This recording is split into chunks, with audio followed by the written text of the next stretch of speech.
This is my second year volunteering at sports camp. Favorite thing about sports camp is probably watching the kids play soccer, especially the little ones. It's adorable, and watching them run around and learn new things and get outside their comfort zone. I volunteer at sports camp because I just like how it brings the community kids that I actually usually get to coach in Kemptville hockey and stuff like that, but who aren't involved in church. It brings them all here in one place. It gets them exposed to the church and in a fun, unassuming way. How much team spirit we have tonight, so let's get started.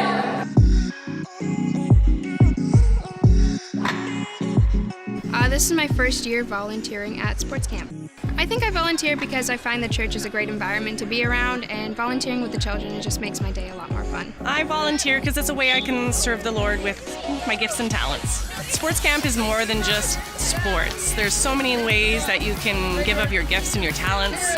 There's so many places where you can just give your time and just love the kids and just have fun. Just hearing them laughing and having a good time and learning about Jesus.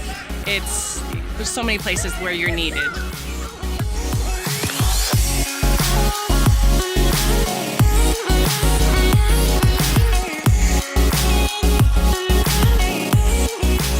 So my favorite thing about sports camp is kind of seeing the kids get better at the sport over the week. And the other thing too is just seeing kids around town and they recognize you from coaching them or volunteering, so they say hi. So it's kind of rewarding all throughout the year. I really enjoy seeing the kids having fun and trying to make some connections. I also really enjoy some of the kids who maybe they're just they're having a harder time, trying to bring them back and get them to have fun playing sports too.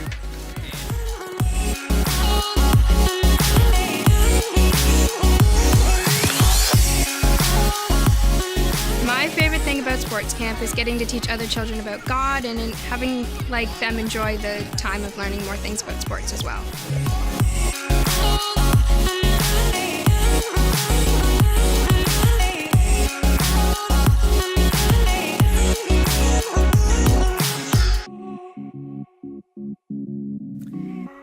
Hey, it's great to have you here today, and special welcome to those of you who are here from sports camp. And man, we just had such a great week at sports camp this past week, and we had kids from all over, from Kemptville and North Dundas and beyond, and it was awesome to see these kids just outside learning different sports and just having a blast learning about God and His love for them and His pursuit of them, and watching these kids build new relationships and establishing friendships. I just loved it.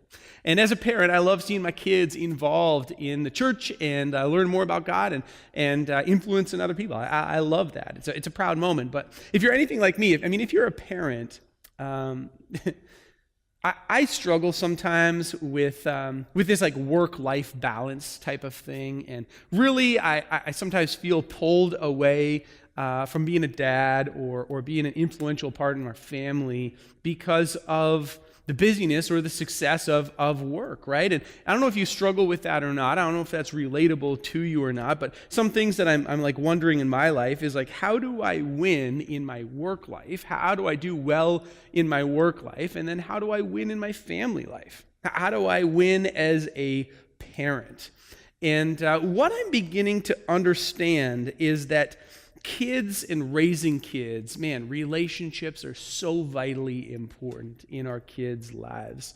And today I want to talk about raising relationally capable kids. And so bringing our kids up in a way that they can relate to other people, they can love other people, and be in lifelong relationships with other people. And really, we need to understand how we do that. And how do we raise relationally capable kids? Well, I don't know if you've heard this phrase before, do to others what you would have them do to you. I don't know if you've heard that before. It's like the golden rule. A lot of us know that. We teach our kids that. It's a great principle to live by. But did you know that that phrase was actually trademarked by Jesus? He's the one who said it. It came out of his mouth. In fact, you can find it in Matthew chapter 7, drawing your attention to verse 12. It says this. He's speaking and he says these words. He says, so in everything, this means inclusive, this means everybody, no matter what your skin color is, no matter how much money you make, no matter what your lifestyle is, no matter where you live, no matter what. This is totally inclusive. In everything, do unto others what you would have them do to you. For this sums up the law and the prophets. And so here's what this is really telling us. Here's what Jesus wants us to know. If you want to have those mountaintop peak experiences in relationships, you need to live out that principle. Do unto others what you would have them do to you.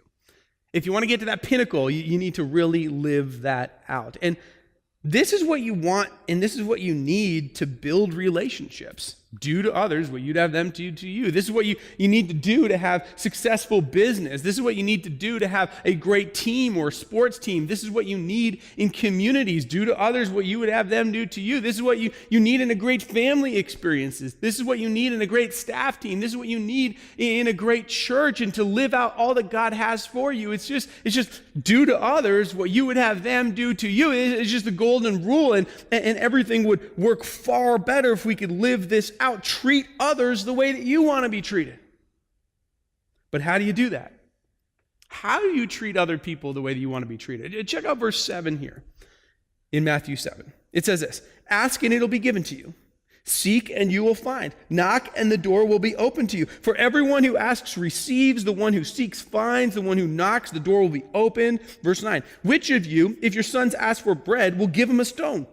Or if he asks for a fish, will give him a snake?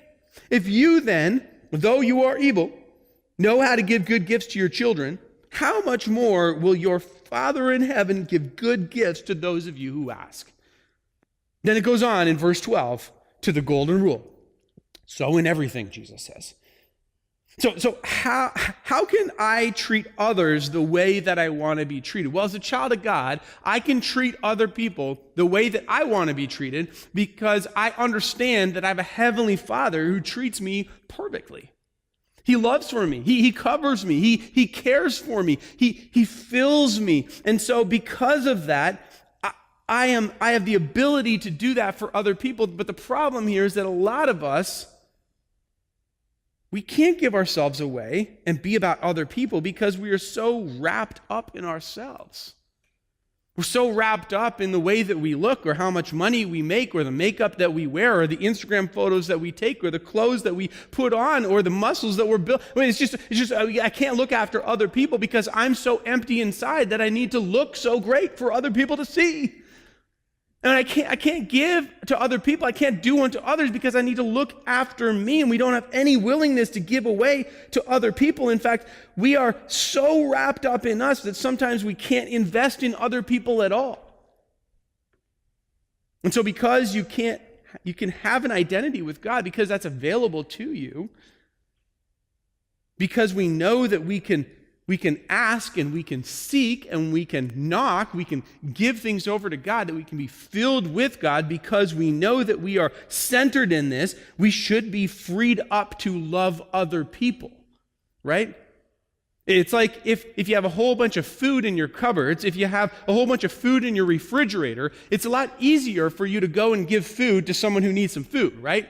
If you got a bank account that has oodles and oodles of money, it's easy for you to give money to other people. Right?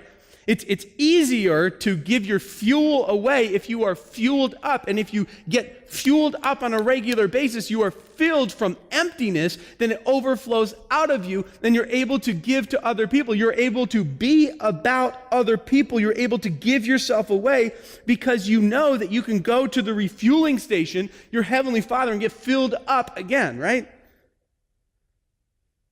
But if you don't know that, you will hoard.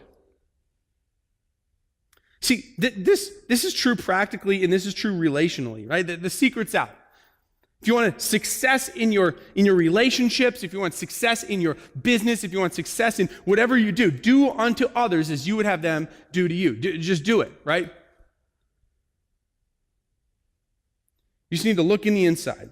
Say, how do I want to be treated? That's how I need to treat other people. Well, it's the secret. The secret's out. But why doesn't this work? Why isn't this working? Because I don't see it working when I read the news headlines. I don't see it working in the community in which I live. I don't see this working in the school that my kids go to. I don't see this always working like it should be working. Why doesn't it work? It doesn't work because most people only go halfway through the golden rule. They only go halfway. See, the reason it doesn't work is not because it doesn't work, is because we don't work it, right? It does work. We just don't know how to work it. We only go halfway, and because the first thing we discover is how I want to be treated. Well, I like that. Well, I like the way that you treat me. Well, I deserve to be treated like that. Well, I know how I want to be treated, right? Because of this, we only get halfway through this principle, but the second part of the principle is to use the first part. The second part of the principle, to love others, is based on understanding how you want to be loved, right? Listen, the discovery of how I want to be treated, the discovery of that, oh, I like this, oh, I appreciate when someone does that for me, or I like how they're interacting with me, I like that, I'm drawn to it, I appreciate it. The discovery of that, the reason why you have that is so that you know how to treat other people in the same way. That's how God's given you that ability, right? It's the aha moment. I like this, I like that's how I'm treated, I like that, so now I need to treat other people in that way. Right? This is how we want to be treated. So I'm going to treat other people in that way, but oftentimes what we do is, this is how I want to be treated, and so this is how I want to be treated. And this is how I want to be treated. And so treat me like this because it's how I want. And then it gets out of control, right?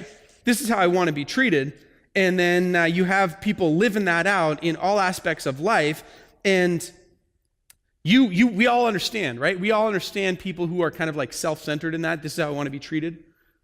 We all understand that. I know someone who's really like that. It's just all about them. They want to be treated a certain way. And it's never you, though, right? Like, you don't relate with that. It's always somebody else.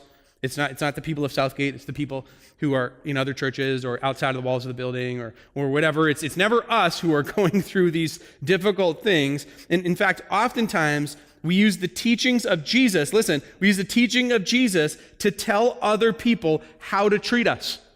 And we'll say, well, just listen here. Because Jesus said, treat others the way you want to be treated, and this is how I want to be treated. And so husbands are telling wives, this is how I want to be treated. And wives are telling husbands, this is how I want to be treated. And kids are telling parents, this is how I want to be treated. And sports figures and politicians are saying, this is how I want to be treated. And this is how I want to be treated. And I believe this, and I want to act this certain way, and this is how I want to be treated, and this is what I like, this is what I do. The whole world is saying, this is how I want to be treated, but they're not living out the second half of the golden rule, right? It's all about this is how I want to be treated. And you're only going halfway. And so it doesn't work because you're not working it. And so there are some practical things that you can do to actually work it, some super simple things that you can do to transfer this to a kid, because one of the things we often talk about here at Southgate is that our kids are watching everything. They're watching everything we do, every decision we make, every word that we use. They're watching our interactions, what's important to us. And so you transfer things onto your kids. We need to understand what are we transferring to them? What are they picking up? What are they understanding? Here's some very practical things we can do to live out the golden rule. First thing is this: have respect in order to value people. I need to teach that to my kids. I love that this is a learned behavior. Check out this video, a couple toddlers, and see they got a little bit of ways to learn here, right? Check this out.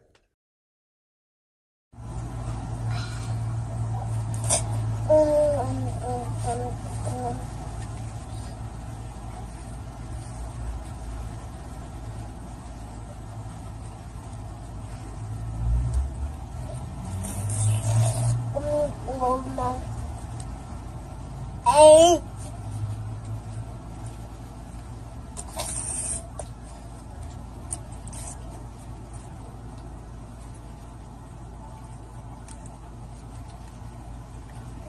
Isn't that awesome? I mean, pulling away. He just doesn't want to share at the end. He kind of shares by accident, and I love that. But this is a learned principle, right? Yeah, I need to teach my kids to value people, because otherwise they will fall in love with things and they won't fall in love with people.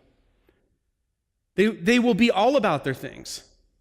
They will become cynical in this world, and I need to help them to value people in their thoughts and in their words and in their actions, right? Let's just break that down. I need to help them to value people and to have respect for people in their thoughts. In their thoughts. And I need to teach them that in myself first. I need to train the way that I think to have respect for people, because I don't know if you realize this, but your brain leaks. It leaks.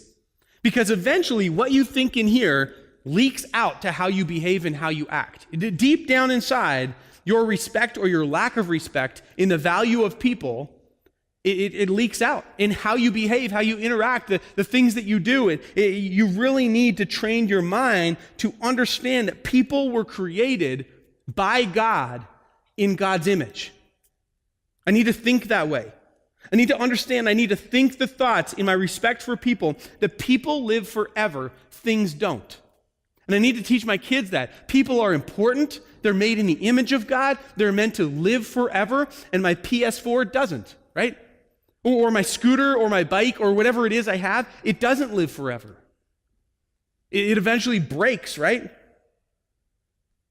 You need to have respect for people. You need to value them in your thoughts, but it's hard. Why is it hard? Because people are annoying. People are difficult. People are hard. Anyone know someone who's like super annoying or super difficult or super self-centered, super hard? Anyone know somebody like that? Yeah, raise your hands. Yeah. Do some of you know that you are actually that person? You realize it? Like you are that person, and some other people really need to have thoughts trained their mind to have respect and to value you, because you're one of those difficult people, right? I need to train my thoughts in this, but I also need to use my words in this. And your kids listen to your words. They will turn your words back on you, right? They listen to those words you say. And check out this kid. He understands all about this. He's watched his mom really well. Check this out. Listen to me. Like I do this all the time, and if I go out at the house or the door, Matthew has his toys, and then Matthew has all his toys. Okay, but I have to yell at you guys. Okay, Linda, listen. Linda, listen. Okay, what? Like everything they do at this house, you can't trust everything at Grandma's house. Okay. Okay, then what? Then you're not listening to me. Then you're not listening to me. I asked you not to do something. Linda, but listen to me. Look at, if you do something, if you get that bird thing off, you're gonna break it. Okay, but I'm letting you know But that you cannot. Linda, Lick it. You're not listening to me. Linda, listen to me now. Listen to me now. Listen to me. No, you're not listening. I said no cupcakes, and you try to get cupcakes, and you try to ask Grandma. Linda, Didn't you? Linda, lick it. If you do something right out this, if you get close, you can't even get them. You're gonna burn your butt. What's gonna burn your butt? You and Kevin don't listen, so I have to give both of you guys pop-pows in your butt. But Linda, Grandpa's gonna give you peppers in the butt. No, he's not. Yeah. I have to. You don't want me to hit Kevin, or you don't want me to spank you? No. Why? Because anybody wants to spank me. Then I have to spank Kevin. But he's my little pop-ups. He's your little pop-ups, but he doesn't listen. But Linda, honey, look at this. Right now, they can't do anything if we can't get everything out of the wall. If we're gonna break everything down. I'm not breaking anything down. I'm just letting you know you cannot have cupcakes for dinner. Linda, like this thing, I never belong to you. Anything, they can't get anything and anything and anything.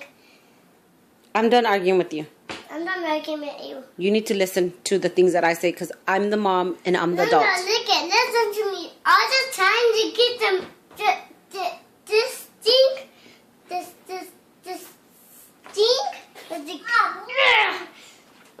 I'm done arguing with you. Linda, I'm done arguing with you.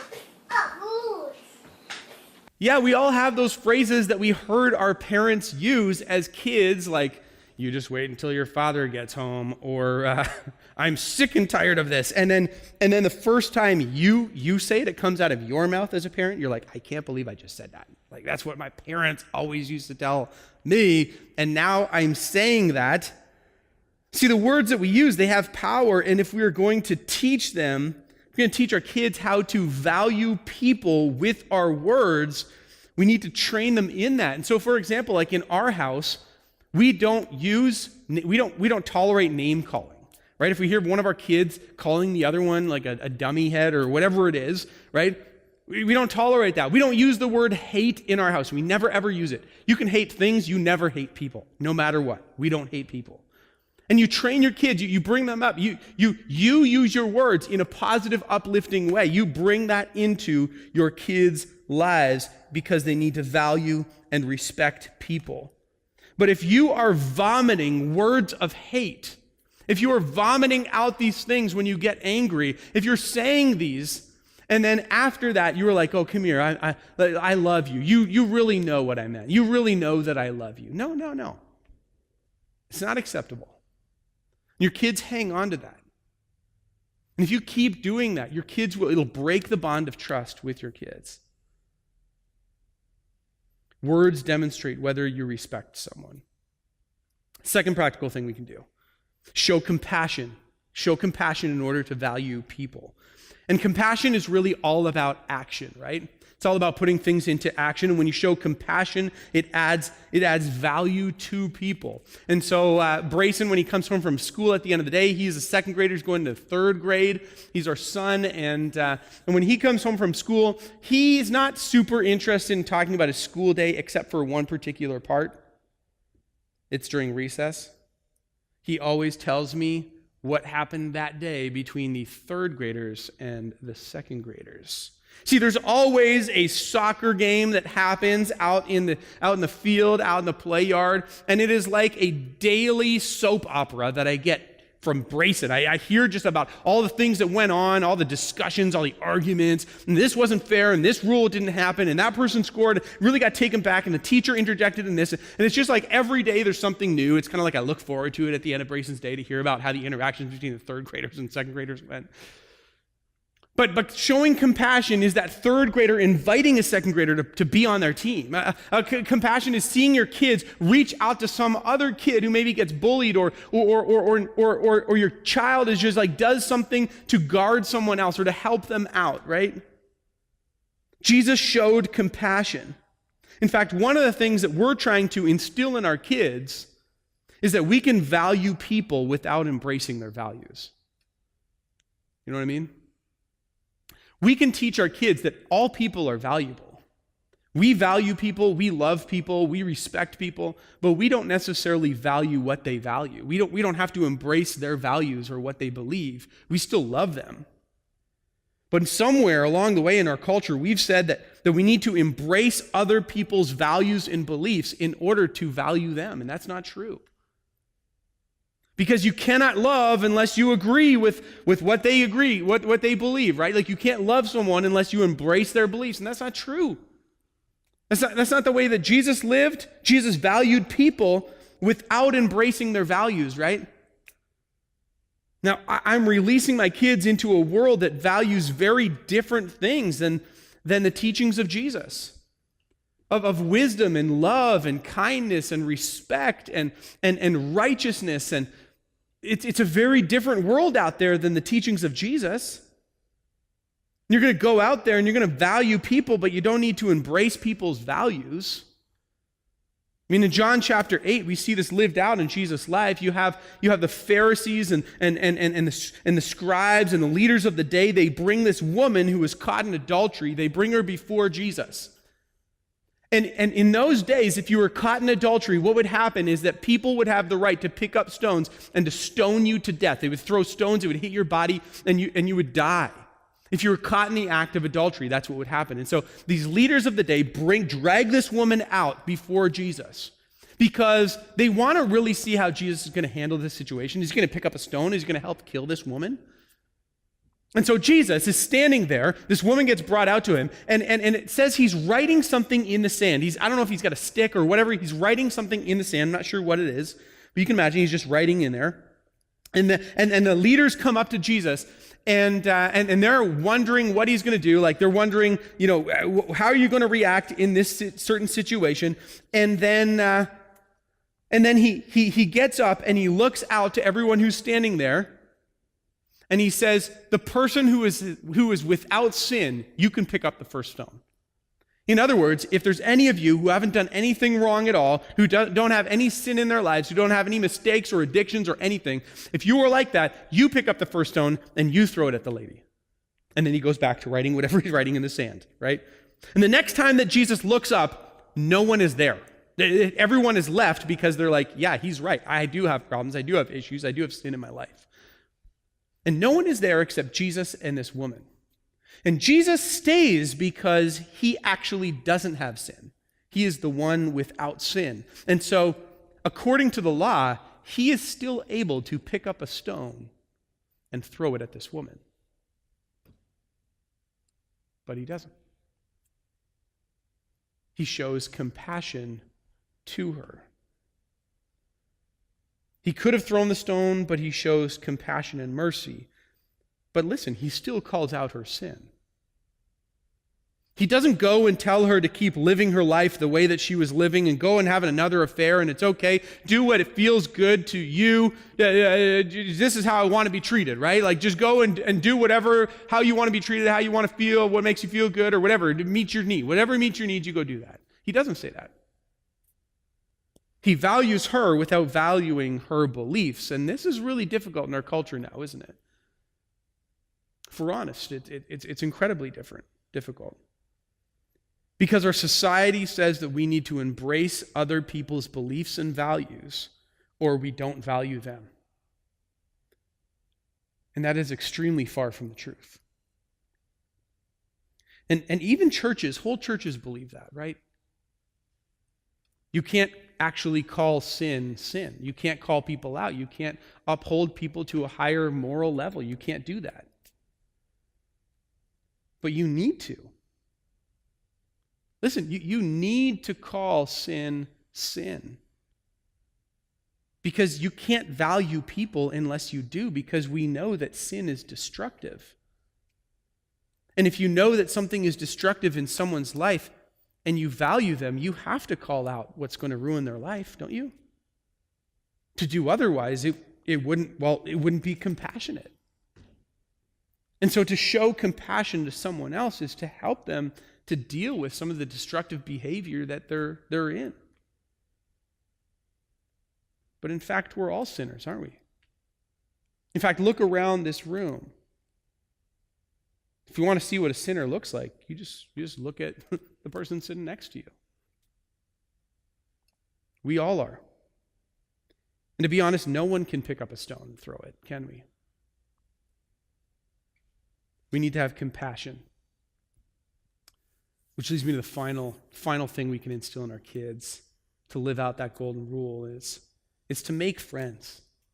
To make friends, these relationships, in order to value people. See, I want to teach my kids how to make big circle friends and little circle friends. In fact, check this chart out, right? They're going to go out into this world and they are going to have big circle. There's going to be a big circle of influence that they find themselves in.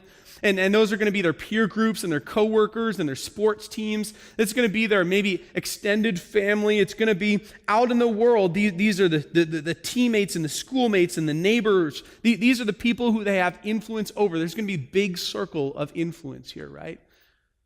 In which they need to live out this do unto others as you would have them do unto you. But really, what I really want to hone in on with my kids is the small circle. Small circle friends. See, the small circle is where you have the more intimate, trusted, reliable, best friends. And the only way people should get into that small circle of friends is if they've been vetted with certain qualities that are going to help your kids get to where they ought to get. To become the people who God really wants them to be. The big circle doesn't get into the small circle unless they meet certain qualifications. And let me give you, I just kind of jotted down some of those small qualifications that you really should be looking for in that small circle with your friends. and your kids' friends. See, they should allow the people who are going to build them up, the people who are going to sharpen them to become better people, the kids who are going to really push them and encourage them and to love them. In that really small circle, you need qualities like do what you say.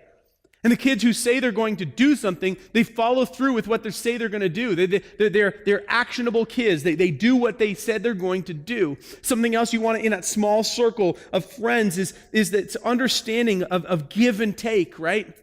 This give and take relationship, these give and take qualities, that it's not always just what I get and what I receive and how much more I can get, but it's also giving away, and that a relationship requires kind of the flexibility in that, right? It needs that kind of flexibility. And finally, the final quality you might look for in that small circle of friends is forgive and do better. Because any quality relationship has forgiveness in its core, and forgiveness oftentimes is the glue of love, isn't it? And so we try to produce these qualities in our kids, but it's not just about parenting your kids and what they see of you, it's what they see of their circle of influence.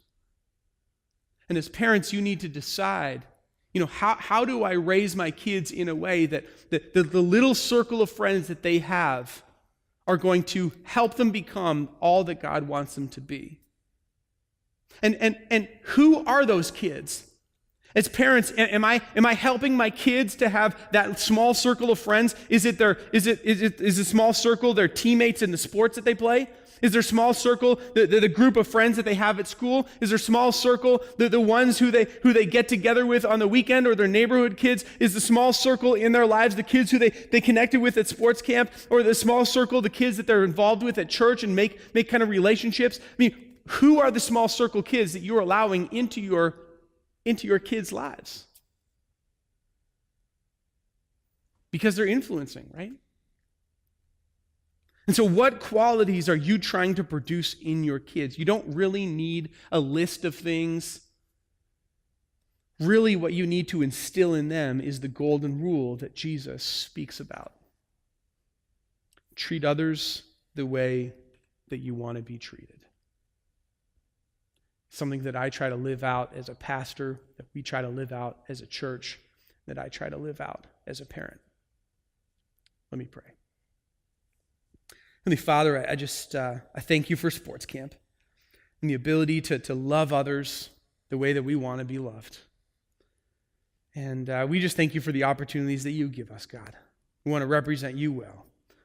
God, give us the strength, those of us who are parents, to love our kids well, to raise them up, to be leaders in the church and around the world. And Father, that their influential circles would be huge, God. But we pray for protection over our kids. God, we want to help them establish these lifelong relationships with their little circle of friends.